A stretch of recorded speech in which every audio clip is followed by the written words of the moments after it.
Veç për 12 muaj të vitit paraprak mbi 720 pacientë caktuan termin për vendosjen e protezës së gjurit në klinikën e ortopedisë. Në total nga viti 2020 deri në fund të vitit 2025 gjithsej janë 2478 pacientë që po presin për protezën e gjurit e të kërdhokullës në këtë klinikë.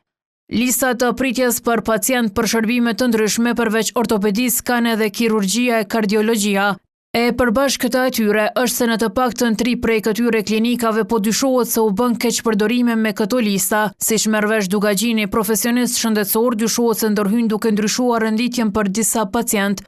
Për këtë shkak, Prokuroria Themelore e Prishtinës ka nisur mbledhjen e provave dhe gjatë së martës hetuesit kanë marrë disa dosje nga ÇKUK. Gjithashtu nga Themeloria janë autorizuar hetime edhe për dyshimet për keqpërdorim të kontratave për furnizim me barna esenciale.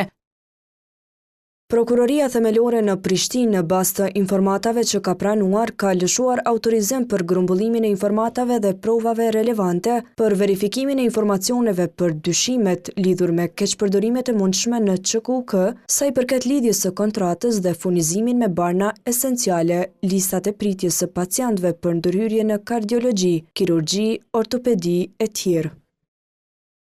Dyshimet se po keqpërdorej me listat e pritjes sipas shoqatës për të drejtat e pacientëve nuk janë të reja.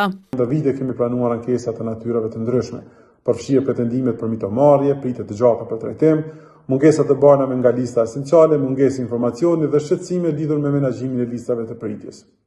Bytyqi përmend forma se si mund të shmangëshin probleme të tilla në të ardhmen. Për këtë arsye, konsiderojmë se institucionet duhet të vazhdojnë forcimin e mekanizmave të integritetit, monitorimin dhe transparencën, përfshirë digitalizimin dhe publikimin më të qartë të listave të pritjes, menaxhimin më efikas të barnave esenciale dhe fuqizimin e mekanizmave ku pacientët mund të raportojnë pa rregullsi në mënyrë të sigurt dhe të besueshme. Dugagjini ka kërkuar një qëndrim edhe nga drejtorët e 3 klinikave Faik Shatri, Enver Fejkaj e Gjavit Gashi, edhe nga ÇKUK, por të njëjtit nuk kanë qenë të qasshëm. Burimet të televizionit bëjmë dije se deri më tani përveç marrjes së disa dosjeve ku përfshihen listat e pritjes dhe kontratat për listën esenciale të barnave, nuk ka pasur asnjë të intervistuar për këtë rast.